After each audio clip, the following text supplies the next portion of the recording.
Quick little mic check there, guys. Make sure y'all can hear me. How's everybody doing tonight?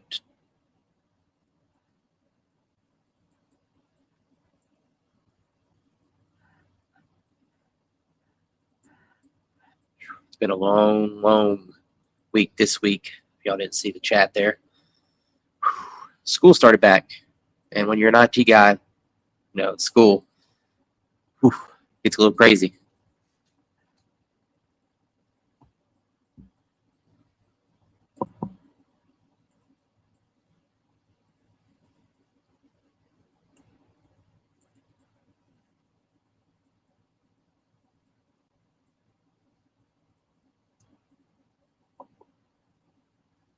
Yes. Testing. Thank you, guys.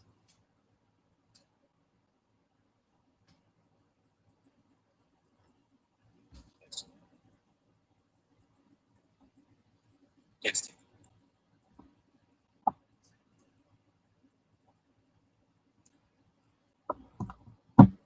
Sounds good. Thank you there. Thank you there, David. Okay, guys, happy Thursday. Thanks for joining us again this week. I have a very special guest. He reached out to me as a friendly neighbor. Knew that he seen that I needed somebody, very quick and fast tonight. We had our original guest had to cancel on us. They've been very busy and had some stuff that they had to get caught up on. So we'll get them back on. Don't worry. It's going to be a really good episode too. We're going to have Wolf County Search and Rescue Chief on here to talk a little bit about, search and rescue and adventuring. But anyways, guys, not talk about that. Happy Thursday. I'm glad you all are here again. And guys, like I said, we got a good one tonight. We got Mr. Tim Bennett. I'm going to bring him on here, let him introduce himself, let him tell where you can find him, and we're going to get things started because he's got a lot to talk about. Hey, thanks, Jonathan. Yeah, I always have a lot to talk about, which is some people see that as a character flaw. But I saw your message this morning and, thought, well, I'm free tonight and I'm always willing to talk. But yeah, my name is Tim Bennett. Trail name is Porky these days. Which is a story in and of itself. But, I've actually been following, I don't spend a ton of time looking at live streams and YouTube, but because of connections with some mutual friends. So Tim Buckley and Caleb Fisher from Vista Ventures and David from Stoned Ape. So just that whole crew that I've met through the Hilltop Packs Adventure group, and I know you're active in that group. So I saw a brother and needed some help, and figured, what the heck? Let's talk, see what we can come up with. Yeah, man. I always like to start off with this. Who or what got you into the outdoors? That's an easy one. It was my father. So growing up, he was a scoutmaster, and I'm one of 7 kids. But as we grew up, and he retired from being a scoutmaster, I was the only one that sort of shared his love of the outdoors and continued that, and I've been doing it all my life.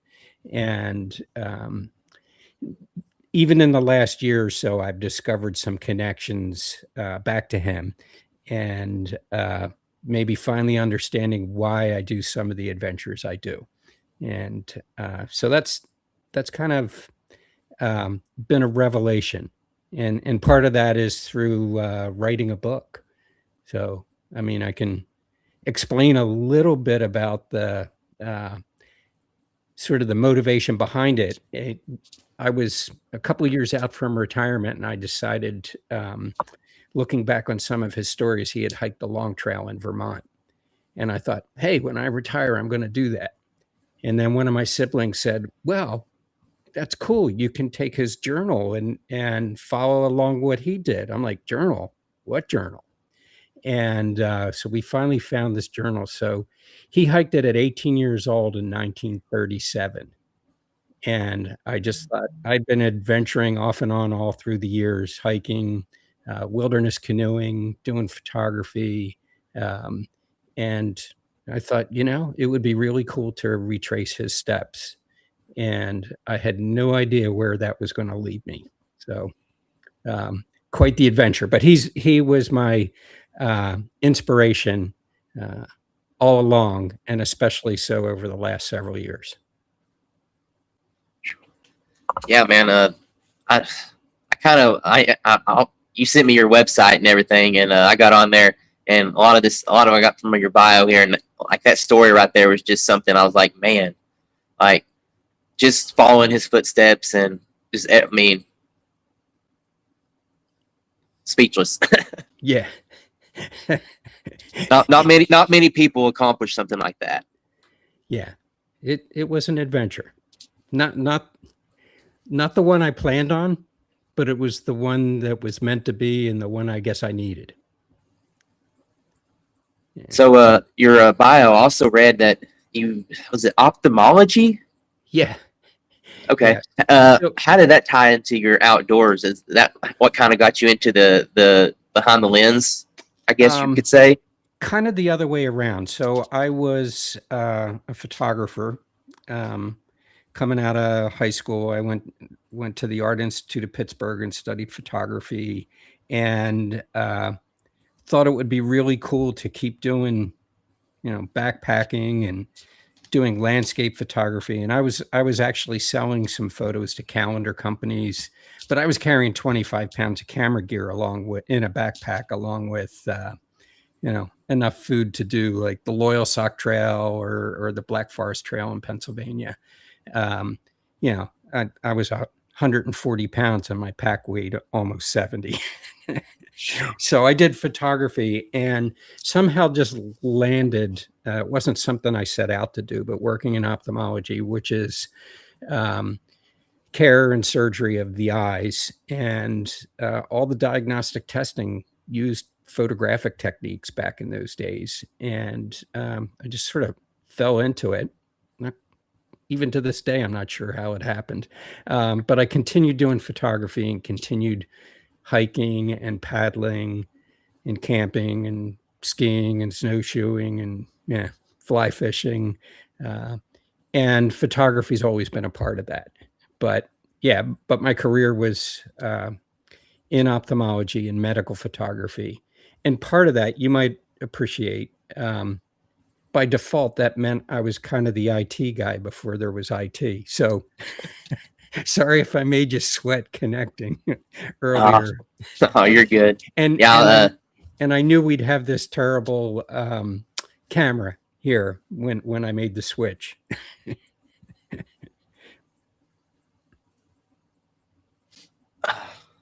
So you mentioned the book.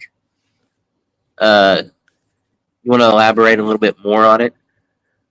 Yeah. So the idea was, well, actually, I didn't even start out with the idea of writing a book. I started blogging for a website called The Trek when I was once I launched and started hiking the Long Trail.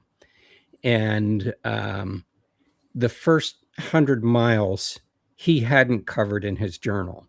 So I was kind of on my own and just freewheeling it and having fun and getting my trail legs and enjoying every minute of it. And then I got to the spot where his journey started, and you can't make this shit up. I'm telling you. I got to the spot where he started, went into town, posted a couple of stories on the blog, and went back up to the trail, crossing the road, and I got hit by a car at high speed. And there ended that journey right there, just steps from where he started his. And then it took a year to recover, and I went back, and the trail kicked my ass. I was in decent shape, but I'm in my 60s and was pretty banged up and went back. And then some floods came through and I was trapped in a cabin.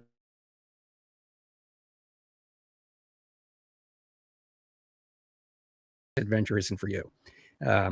But I came off the trail again when they rerouted it onto some of the trail onto roads. I'm like, I'm not road walking, not after getting hit by a car. But at any rate, I came Say off. not. Say Yeah. not. You make And- me a little scared now. Yeah, I waited about a month and I went back and I finished. And and I thought that was the end of the story. I stopped writing blogs, but there was what I realized was that adventure had become my purpose, like post-retirement purpose. And then that was gone. And I was thinking about it. And I'm like, oh, I'll just glue those blog posts together and call it a book. And then I started taking writing workshops and realized now that wasn't a great idea. So it took me 2 years to write a book. And it was picked up by Sunbury Press in Pennsylvania, and it's scheduled to be released by the end of the year. But that became my purpose. Now I'm going to figure out what's next. I want to get back on a trail or some epic adventure, paddling in Canada again or something. But I have a bucket list.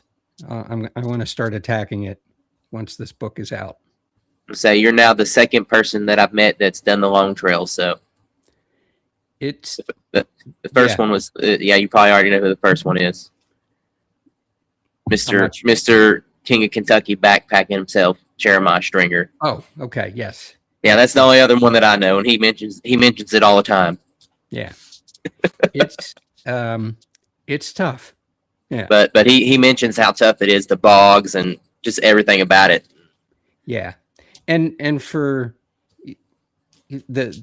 it's like death by 1,000 cuts. You'll walk 50 feet of mud, and then it'll be 50 feet of rocks, and then it'll be roots, and then it'll be mud, and then it'll be rocks. So there's no rhythm, and it just wears you out. There's sections on the AT that are steeper, rockier, but it just this constant change. And at times I called it gymnastics with a backpack on, ladders, ropes, rungs, but it's pretty cool. And when I was on the trail, I swore I'd never do it again, but I'm planning to do it next summer. One of my nephews wants to, he does some hiking. He hasn't really done backpacking, but he wants to go and, sort of follow in the same footpath that his grandfather did. So I didn't need much more motivation than that to say, all right, I'll go back and do it again. I ain't gonna lie, that's cool. Yeah. So the long trail, what's probably one of your favorite parts of the long trail? Because all I've heard is nothing good about it. So is there any good there? Yeah. And like I actually write about this in the book that some of that, the challenges and the adversity are the price of admission for an epic adventure. Some of the mountain views are just amazing. So the two biggest ones are Camel's Hump, which is the only 4,000 foot plus peak in Vermont that's undeveloped. So it doesn't have a ski area on it. And you can see it from just about anywhere in the northern half of Vermont. So Camel's Hump is really cool. It's challenging, but it's spectacular. Mount Mansfield is the tallest one, and that's pretty cool as well.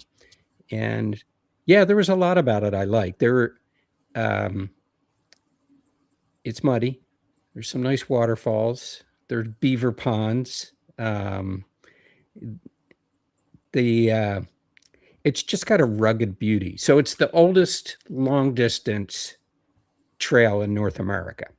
So it preceded the Appalachian Trail, and it was in part the inspiration for that. So it has this tradition, and the Forest Service there and the Green Mountain Club try to respect the heritage and tradition when they do updates or trail clearing. So it runs along the spine of the mountains, which is part of why it's such a pain in the ass to do. It's over 200 miles, isn't it? 272 plus a few miles on either end. So yeah, I mean, if you call it 280, you're accurate. Yeah. So it runs from the Massachusetts border to Quebec. Man. Yeah.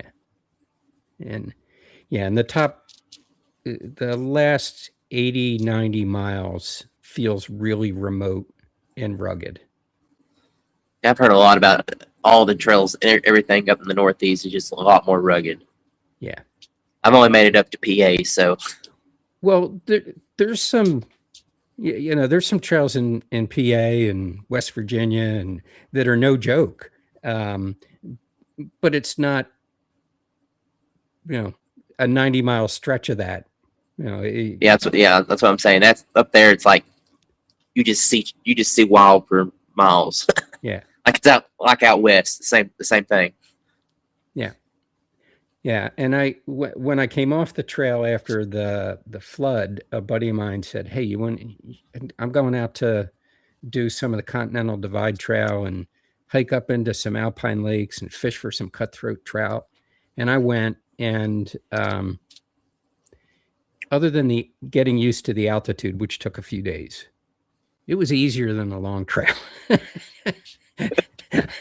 I'm in Wyoming at 10,000 feet, and I'm thinking, this is a breeze compared to the long trail. Yeah. And then as soon as I came back from that trip, I went back, and that's when I finished the long trail. Yeah.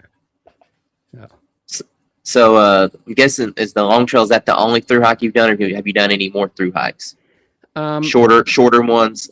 Shorter, yeah, quite a few, and going all the way back to my 20s.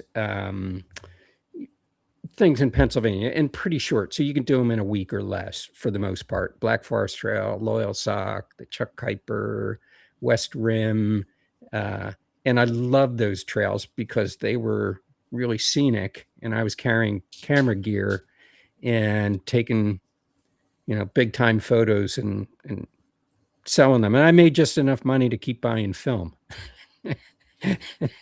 I had a full-time job working in ophthalmology, but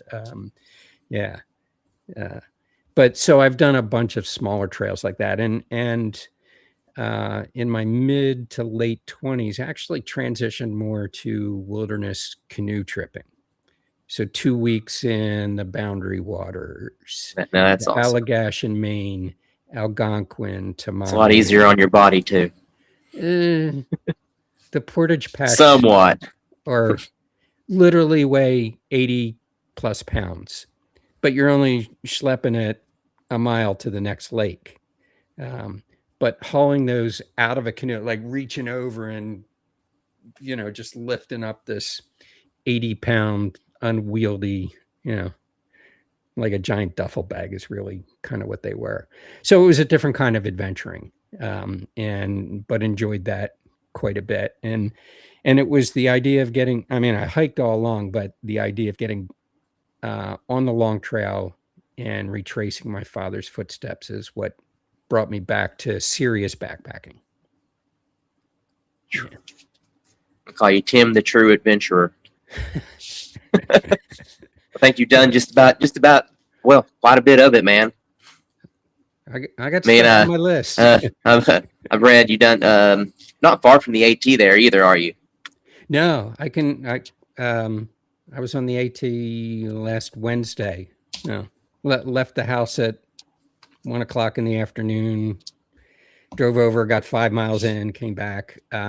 So yeah, I'm in Lancaster, Pennsylvania, and I'm an hour away from just the way it's angled. Dutchware. Yeah. I was just up there. I saw that you were just up here. Yeah. But yeah, so I can be in Duncannon. I can be in Port Clinton. several different places, just the way the trail angles within about an hour. I have access to about 100 miles of the trail. So the only part that I've really done on the AT is down in Grayson Highlands, and I'm just going to tell you it's been one of my favorite trips to date. Doing the what's probably your favorite section that you've done of the AT? So I have not done that, but I've done the section. I've done the Smokies. That was pretty cool. Easier than I thought. I mean, it's a hell of a climb getting up on the ridge, but then once you're up there, you don't drop way down until you get to the far end. That was nice. I did 2 years ago, I did most of Connecticut, and I was surprised at how scenic it was. I'm like, it's Connecticut. It's not really Vermont, New Hampshire, or Maine. It's Connecticut, but a friend was going and needed company, and I'm like, yeah, all right, I'm in. And so that was surprisingly nice. New Hampshire, spectacular. The White Mountains. I haven't done all of the AT in there. I've heard that. Yeah, heard that a lot. And just stunning scenery. So I've done a fair amount in Maine, New Hampshire, Vermont. That's the section I like. But I was really impressed with the area just south of the Smokies as well. So North Carolina, up through that area was really nice. And it was early spring, so the wildflowers were out, and it was just amazing. Yeah. Was you getting the rhododendrons blooming too? Yeah, it was a little early for them, but that's what I was thinking. Yeah, because it was April. I mean, it was cold. Speaking of the king himself, he can probably attest to the Lone Trail there. Like I was saying, he said, I don't think he'll go back and do it. I think that was his exact words. and I see another guy I know there, Rich, Mr. Richie Rich. He's the original gangster here on the channel. He's the one who showed me West Virginia, and that's been one place that, I mean, it's probably one of my favorites, and PA's becoming one of there too. I'm going to try to get in PA and do a lot more. I want to do I want to do all the loop trails up there, because you all have some of the nicest loops. Yeah. And he's an incredible jiu-jitsu guy. I heard he lasted all 6 seconds with Caleb. I think it was 8. Yeah. Oh, 8. That's even better. Those extra 2 seconds really make a difference. So Richie Rich, how was it like riding the bull? That's what I'm gonna call it, riding the bull. Yeah. Yeah. So continuing on with the AT, you've stayed in quite a bit of the shelters and everything else. What's the most unique person that you've ran into while being on the AT?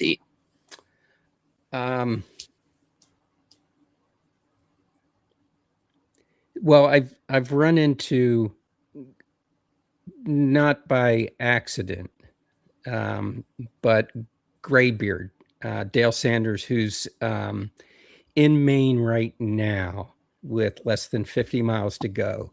And if he makes it to the top of Katahdin, he'll be the oldest person to ever hike the entire Appalachian Trail. And he's 91. Yeah, I've been keeping tabs on that.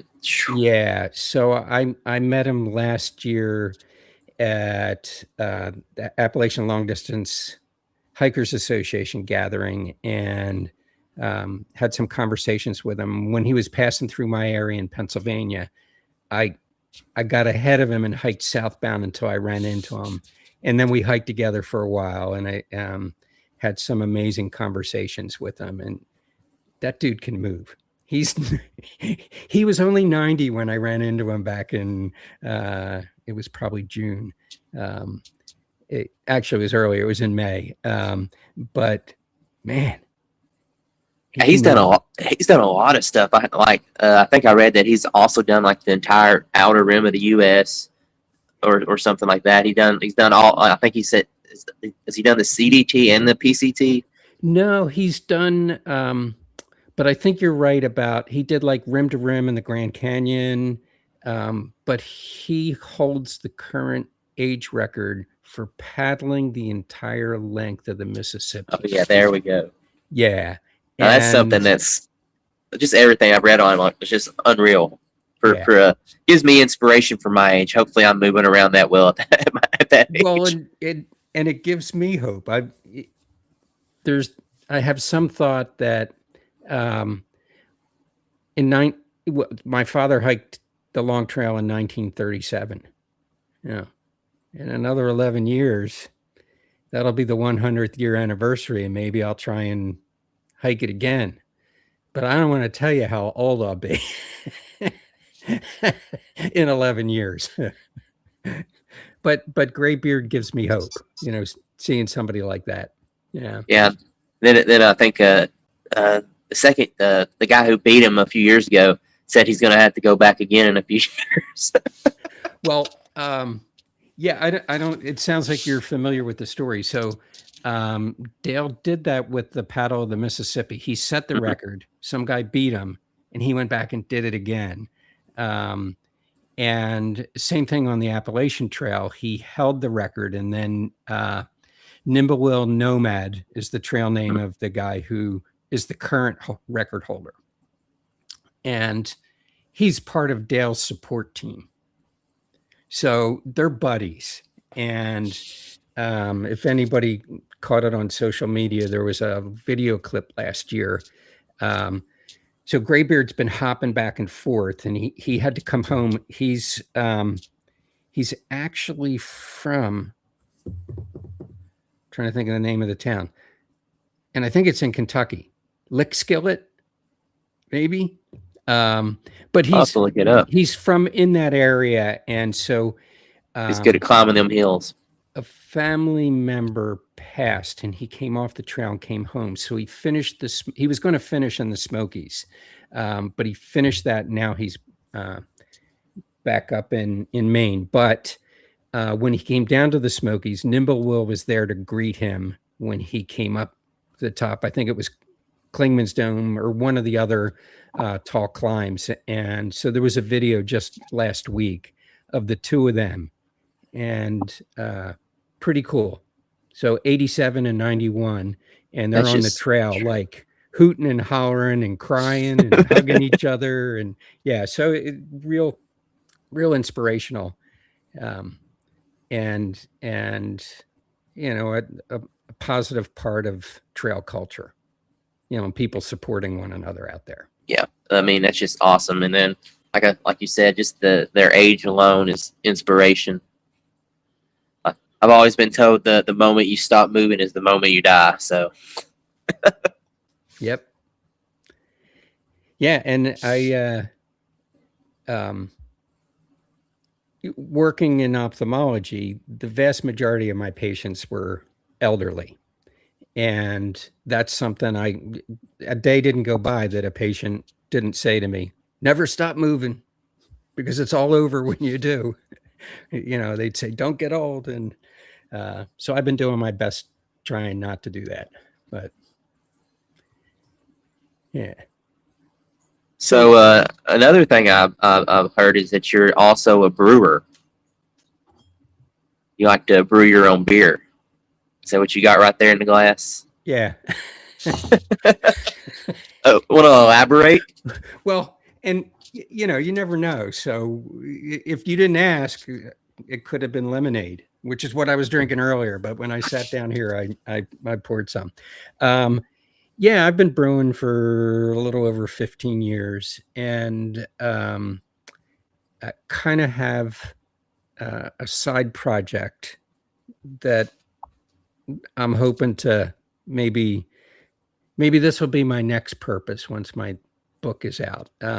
So it's called Hiker Trash Brewing Collective, and it's just a joke. We've been, myself and a few friends have been calling it that for a while, but it's just, we get together once or twice a year in my garage and brew, and we're all hikers.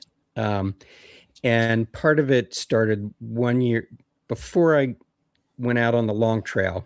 I had trained with a young buddy, 35 years younger than me, he wanted company, and he couldn't find any of his 30-year-old buddies that would hike the AT with him. But, I'm like, yeah, sure, I'll go. But when he was through hiking the AT and with a few people that were in his trail family, they came off the trail for a couple of days in this area because he's local. And they came over to my garage. And so it was me and a handful of AT through hikers sampling previous batches and brewing the next one.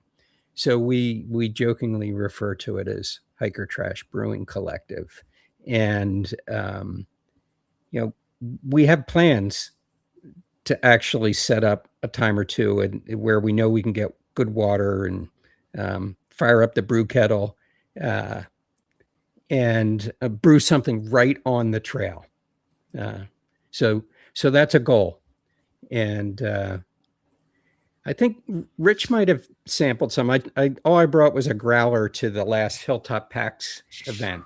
And I can't make the one this fall. I'll be leading a backpacking trip for Keystone Trails Association. But if I were there, I was either going to bring a keg, small keg, soda keg, 2 cases worth of beer, roughly. A little pony keg. We like to call them a little pony keg. Yep. And so I would bring the next time I go. So I'm planning for the spring because Ben McMillan he's like, I don't normally drink beer, but I really like this.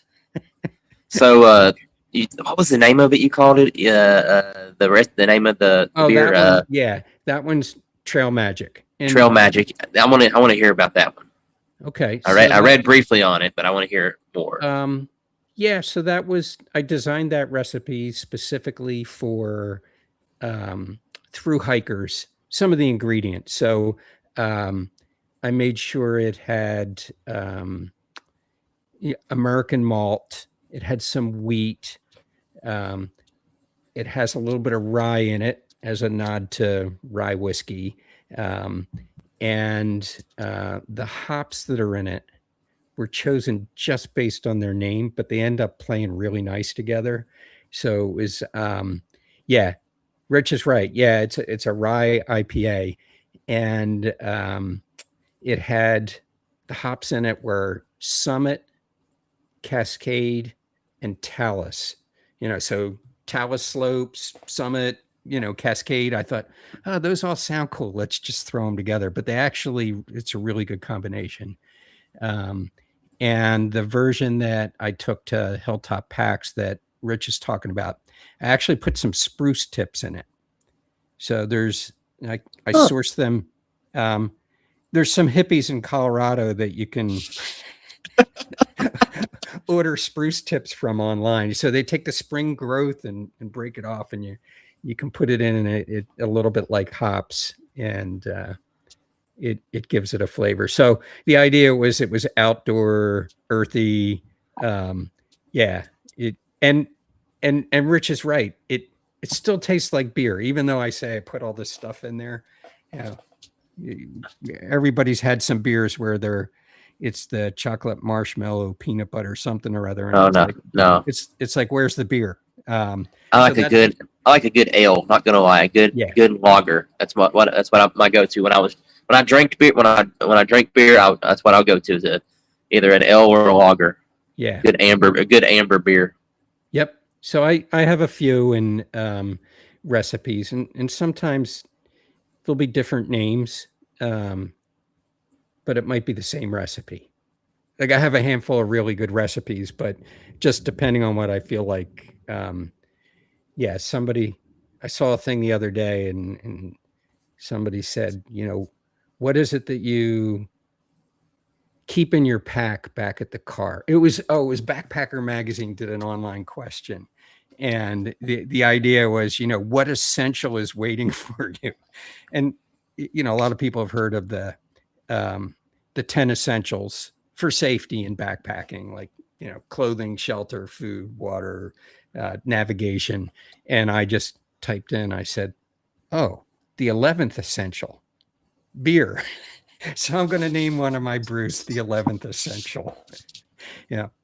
And, when you're sitting around a campfire having a brew, or you're sitting in somebody's garage, with a brew kettle trying to brew some beer, creative ideas like that flow. Yeah. So any future ideas to have like a brewery somewhere right along the AT? No, this is kind of cool because brewing's a lot of work. So say you don't want to make it a job and you're retired. I don't blame you. No. Don't want to take the fun out of it. It's a lot of work, and you get to play around with it now and have fun with it. And it can be a pop-up like that. Some people are coming through on a hike on the AT, and I say, hey, you want to take a zero and we'll make some beer?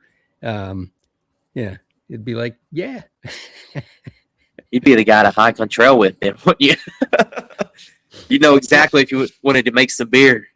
Yeah, but it's a lot of work. But the buddy I was talking about, Jeff, who through hiked the AT, we got together a couple of weeks ago, and we were making plans on where we could set up sometime and do a brew right on the trail. Do a little trail magic for people on the trail. Yeah. So let me know when you do that so I can come through. Yeah. Well, and the spring Hilltop Packs event, I'll either bring beer or plan to brew while there, because that would be cool. Not gonna lie, pretty short, and most of the time you're hanging around a campfire, which is the equivalent of hanging around a brew kettle. Stories are shared. You've got me there. I mean, yeah. Whatever you need to make that happen, let's do it. Yep. So even though it's not my event, let's do it. Well, I think Ben would be on board, and Shane, the landowner there, is a pretty cool guy. So my guess is we could make that happen. Never made beer, but I made wine. So yeah. Mead, I've heard mead too. It's very similar, but I've never made it either. So, hey, can I ask you a question? Yes. I've been following along at a distance, some of your videos and everything, and it looks like you get out with your mini me occasionally. Yes. How's that going? Good. She's actually probably inside right now getting ready for bed, but I try to take her usually at least maybe once a month during the summer, twice a month sometimes. But I mean, she told me this after the Grayson trip. She's like, yeah, I can't. We're not doing that big of a trip. I can't do that big of a trip. Basically, she said, take it easy on me. But I know she can. I mean, I understand. It was a hard. That second day was hard. It was 9.5 miles of, and at least a mile of it was pure hell, because we were walking basically off trail underneath like them little trees on the top of on top of Mount Rogers out there. Okay. Yeah, wasn't fun at all. And then we ran into a longhorn out there, and oh. Yeah, they got longhorn cattle in there now too, and about got horned by one of those. But she loves it. I mean, I'm starting out. I just she gathers firewood and all that. But now I'm gonna start having her starting to learn how to more set up her stuff too. So as we go on, we can progress more. That's awesome. Yeah. She'll have some great stories and memories. Yeah. That's what I wanted. I told her when she graduates, I want to take 2 weeks, and we're just going to go out west and do a lot of BLM type camping. Yeah, that's cool. Yeah. So, kids, do you got any kids? Yeah, I have one daughter, but she's 34, and she's done a few adventures. She was with me when I got the brilliant idea to follow in my father's footsteps when I retired. We were on the top of Mount Mansfield in Vermont, and I was telling her that her grandfather had hiked it, and so she's been hiking off and on. We did some backpacking. Her partner Jake has done quite a bit of backpacking, so the three of us did a trip Well, my daughter Emily and I met Jake and some of his buddies. They were doing the Black Forest Trail in Pennsylvania. So we went up and met them. I had just finished the Smokies like 2 days before, had a day to get cleaned up, and then turned around and we went up to the Black Forest. And those climbs there are no joke. They pushed, as a group, they pushed pretty hard. They were all banged up. I was laughing, but I had just done like 200 miles of the AT, so I was fine. You had your trail legs. Yeah, and it was funny because as an old guy, I can't go downhill. The downhills kill me, but I can climb. And so the climbs on the Black Forest, they're pitched right. They just go on for a long time. So I could cruise, but she hung in there, and we had fun and we got some stories to tell, but we probably overdid it. And and that's important when you're taking somebody that's new to backpacking, is to not overdo it. Yes. So that they, and you give them enough time. And I learned over the last few years about the expression type 2 fun. I learned that from two groups that I ran, young groups that I ran into on the long trail. And I'm like, type 2 fun. Oh, that's what you call that. Yeah. So when it's not fun when you're doing it, but it's definitely fun later. Yeah, when you get to tell the stories. Yep. Yeah. Got a lot of type 2 fun stories. Yeah, like getting hit by a car crossing the road in Killington, Vermont. I still can't believe that. I can't believe it. Yeah, but yeah. Did you have to end up in surgery or anything? Yeah. Well, the pretty much. This is exaggerating a little bit, but the whole right side of my body was busted up. So. Broken leg, broken hip, broken ribs, bruised lungs, but the worst was my shoulder. My scapula was shattered, and so in the emergency you said room, you said a year later you hit the trail. Yeah. Well, like they said, built different. Yeah, and so yeah, I had multiple surgeries on the shoulder, and I had post-surgical infections. It was like, are you kidding me? But a year of recovery, and I think this is worth mentioning. Other than the shoulder, it was just time for everything else to heal.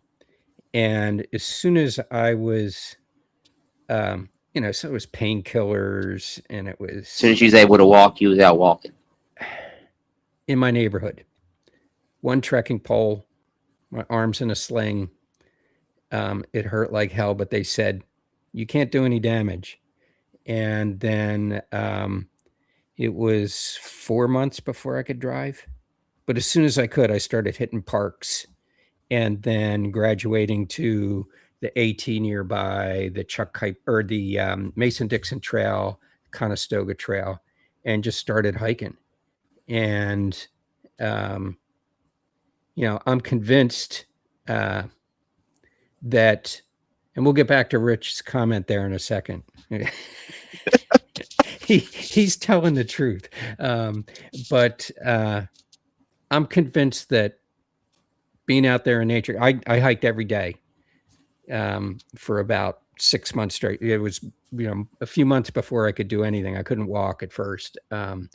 And every day hiking, being in a forest, the docs were like, I can't believe you're recovering this fast. And there's some science behind healing and the physical healing in the forest. It's not completely well understood, but I figured, what the heck? I got nothing else to do because I can't do anything. And I firmly believe that time spent in nature accelerated my recovery.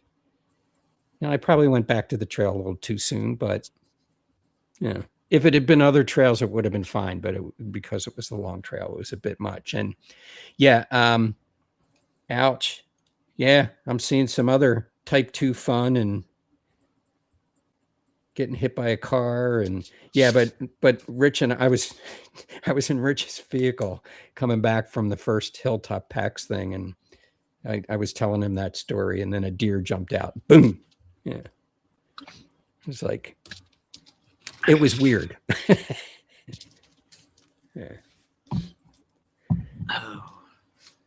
But So you was talking not going down the downhill very well, or you like going uphill. I'm the same way, and it's you're probably gonna answer this we probably just answered this anyways. But besides your big three, your big three and your clothes and everything, what's your most favorite piece of gear when you're out hiking? trekking poles. Yeah. You led me right into that. You want to elaborate? Yeah. Besides the downhill? Well, are you asking because you saw something on the website?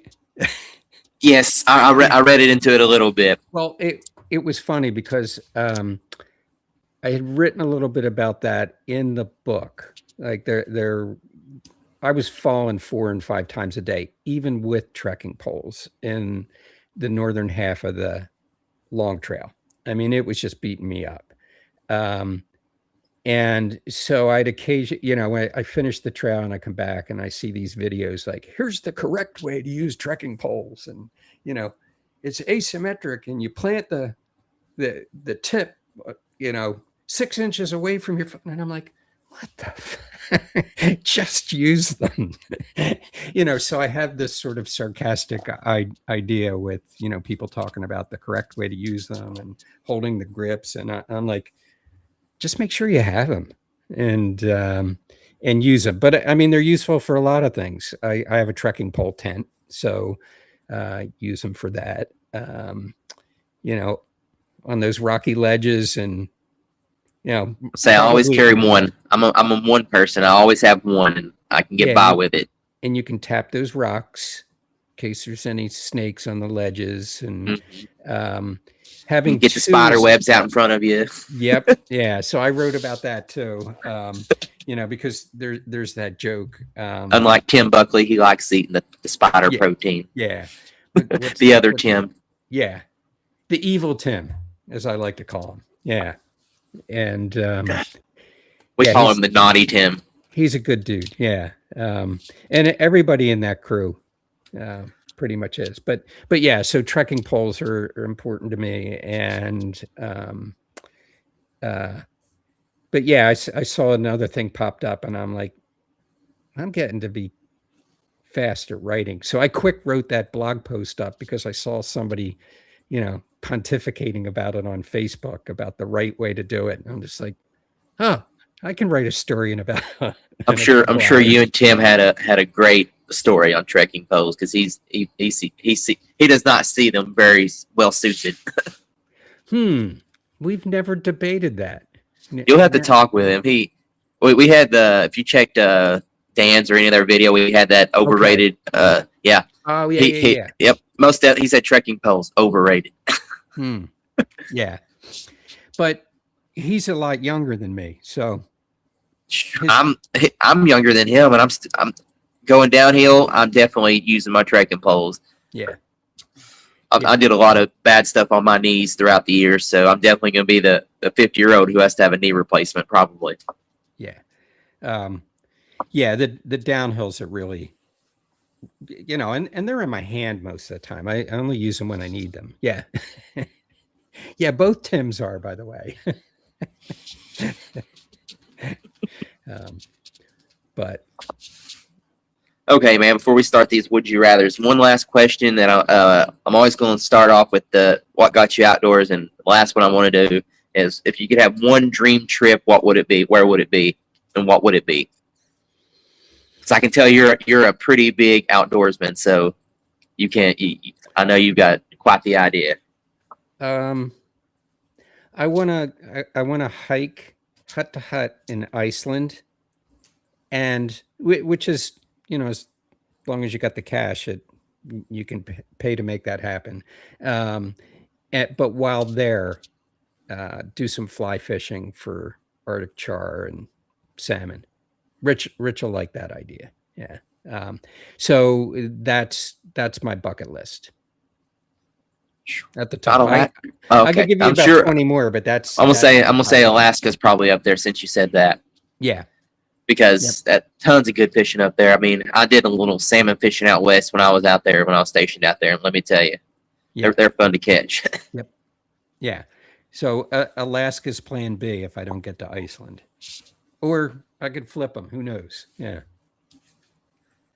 Well, I'll be waiting for that trip so I can read the blog on it, or the next book.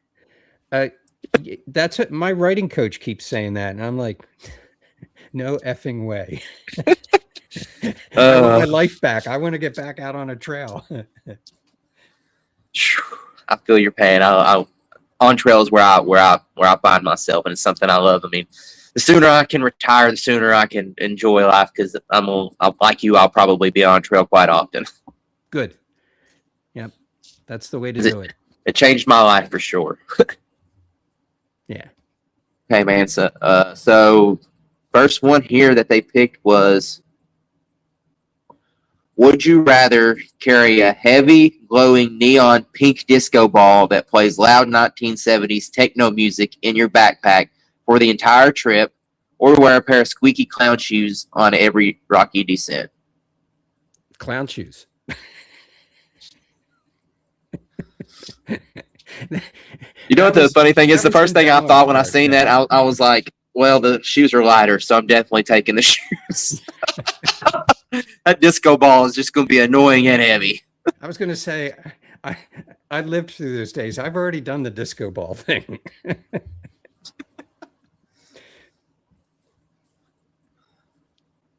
Okay, next one here we have is: would you rather find out the hard way that the next 50 miles of trail has been paved over with jagged, hot asphalt, or discover that your favorite trail snack has been secretly replaced by dehydrated Brussels sprouts?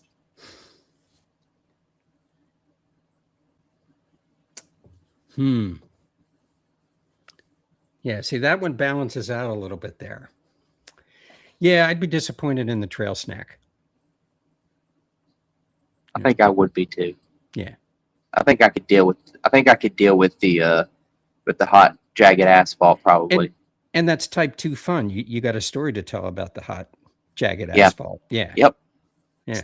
So I think we can agree on that one right there. Very easy. I don't want them. I want my candy, as I like to say. I want my hiker trash candy. Nice. Every time I am most definitely a watermelon. Jolly Rancher. No, watermelon Sour Patch Kids. Oh yeah. That's my go-to is that one, or I'll get they make peach ones, those, and then they may have little they're called Airhead Bites. Those I like a little something sweet at the end of the day, or especially when you start getting a little bit parched. Just grab a piece of candy and throw it in there real quick. Yeah. Last one. So last one, best one by far. Let's see here.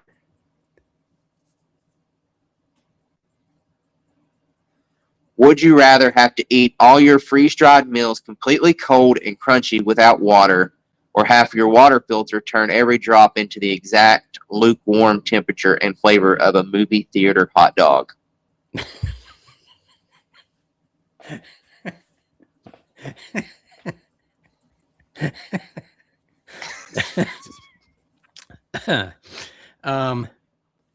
Yeah, that is the best one. Let me think. The movie hot dog. So it's the water that would taste that. Every drop of water. Let me just tell you, do you drink the juice out of Viney sausages? Because if not, you don't want that water. No, but I was also thinking about, Buckley and some of those pouches of meatballs and things that Oh, those are my favorites. The Brazilian meat, as Yeah. Rich likes to call it. Yeah. Yeah. Yeah. Water filter. Ruben's right. Yeah. The freeze dried meals will dehydrate you and you'll shrivel up and yeah. So hard. Yeah. I think I'm gonna take the meals and use my buddy's water filter. Or you could go filter free, and take your chances. I know some people that do that. I know some people that swear by it, but not me. They're like, it's running off. It's running off. It's good. Yeah. I'm like, okay, then when you're sick 6 hours from now, don't be talking to me. Yep. I told you so. Oh man, I want to thank you for getting on here in such short notice and talking with me. It's been great getting to know you. And I ain't gonna lie, I was a little disappointed when you said that you were not going to be at the Hilltop PAX meetup, because I will be going to it. But I'll do the one in the spring. Yeah, I'm disappointed too. But it was one of those where no good deed goes unpunished. I'm leading it. Just an overnight for. Who knows? Maybe we can get you to Maha and in a hammock. I've been hanging around all, you crazy hammock nerds, and I mean, you haven't laid in one yet. I'm gonna tell you. You mean Tim had his fancy one there with his face all over it, and he didn't let you lay in it? Would you want to lay in that? I don't think I'd want to have to look at Tim all night. So, well, I mean, yeah. Now, Rich has one with like a brook trout pattern and a rainbow trout pattern. The tarp that makes the ladies just turn for him. Yeah. So that one I might try out, but yeah, Maha sounds like a thing, and I have an invitation from Dutch to come visit sometime. So you'll have to come down. That's one of my favorites right there. I've made everyone for the last 2 years. I don't know if I'm gonna make this fall one. It's iffy right now. It's either that or I've got another hang that I've been trying to make as well it's down at the North Carolina part. Yeah. But I love my Dutchware family. But yeah, it's in my future. I've been looking at the Hellbender. Let me tell you, I just got that Hellbender Ultralight.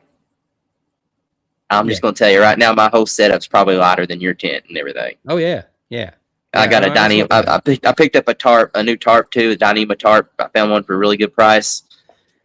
I think I added it up without my pack. I'm at 3.5 pounds. With my pack, I'm at like 4. I think 3, and with my pack, I'm at 4 or 3.5, and then with my pack, I'm at 4. That's my top quilt, hammock, everything. Yeah. And my backpack. I mean, that's probably the lowest I'm going to get on those with hammock camping, I'm thinking. Yeah. Yeah, I can see it in my future. Let me tell you, once you get off the ground, you'll wake up so refreshed, you'll want to do 20 miles every day. All day. Well, 20 miles for you probably ain't nothing. Hey, depends on the terrain. Yeah. I hear you there. Yeah. Yeah, I haven't seen 20 miles in a while. Yeah. At least not with a backpack. Yeah.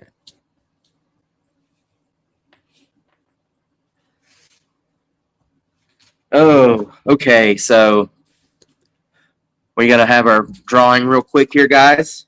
Like we said, it is the blue hat. I have it sitting over there. I'm not going to pull it out because I don't want to hop off screen.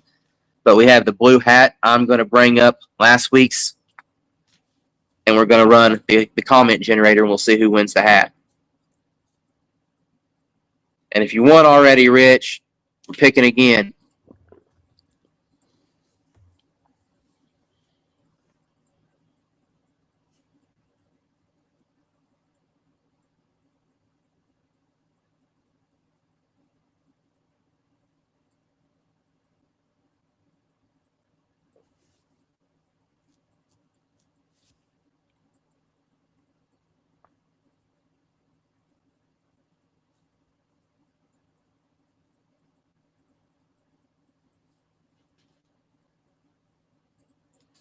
See right there, video from last week. We're going to do the advanced options. It's going to be text search. We're going to put hat, all capitals. See it right there. And we're going to pick a comment. Mr. Adam, Appalachian Adam. I had him on here a few weeks ago, and buddy, you just won you a hat. Get with me. I'll get with you. Thank you and Rich are going to be together here in a few weeks, so maybe I can get out there and get it to you. I don't know. We'll see, but I'm definitely going to see you all in the future. And guys, we've got more items. Next week will be a sun hoodie, like the week before, and I want you to comment hoodie, and it's going to be HOODY, and I want it to be. I'll put it here in the comments so that way you can see how it's supposed to be. It's going to be a little bit different than before. We're going to include numbers this time, so you better pay attention, guys. It's all capitals, hoodie, but the O's are zeros. So make sure you pay attention. I pick by the letters. I pick by the word. It has to be spelled exactly the way I put it in there. So go there, comment that on this episode. Go in the comments, comment it, not in the chat, but in the comments. You can win a hoodie next week, guys. And that's just my little thank you to you all for coming in here and listening to me each week. And you know what? Just having a good time. Each week gets better. Each week I get another guest that has awesome stories like Mr. Tim here. And I just really enjoy it, really starting to enjoy it and just making my family bigger, like I like to call it. Hey, thanks for having me. Yeah. And thank you for hopping on here, man. It's been a great chatting with you. And if anybody does want to look at some of the stories online, yeah, my website is longtrailhiker.com. And I'm just going to tell you, look at it, guys. I'm going to go back, and when his book comes out, I'm probably going to get it just because, I mean, everything that I've read, I mean, intrigued, very, very intrigued. Yeah, it's a hell of a story. Maybe someday we can hit a Pennsylvania loop together and have a nice long chat. Yep, sounds good. Right after I go fishing with Rich, because he's bugging me right now. He told me the cost of fishing. I was like, man, that's the most expensive trout you'll ever catch in your life. Yeah, it's almost as bad as hammocking, I think. Yeah, oh, I know it is. That's why he's tried to get me into it, and I just can't do it. I was like, man, I already have too many expensive hobbies the way it is. Yeah. Well, thanks again, Jonathan. I really appreciate. Yeah, I saw your message. I'm like, I'm not doing anything. I want to thank you for getting on here, and thank you for reaching out. And yeah. I'm just going to tell you, you'll probably be back on in the future. I'm just going to you have too many stories to tell. Works for me. Yeah. And we can pick a topic. You can send me a topic. We can pick it and just go from there. Yeah. Sounds like a plan. This was a little more general today, just getting to know each other better. Yep. Agreed. Sounds good, man. So guys, I want to thank you all for joining us this week. It's been another great week of the Adventure Closet Talk. We got to know Mr. Tim here a little bit better. We got to share some stories. You all got to listen to those stories and share your thoughts on the stories and maybe share some of your experiences. And guys, that's what it's about on here. Just getting on here, talking, becoming family, and each week getting to know each other a little better. But I want to thank you all. I want to thank Tim. And you know what? You adventurers, y'all just keep on adventuring.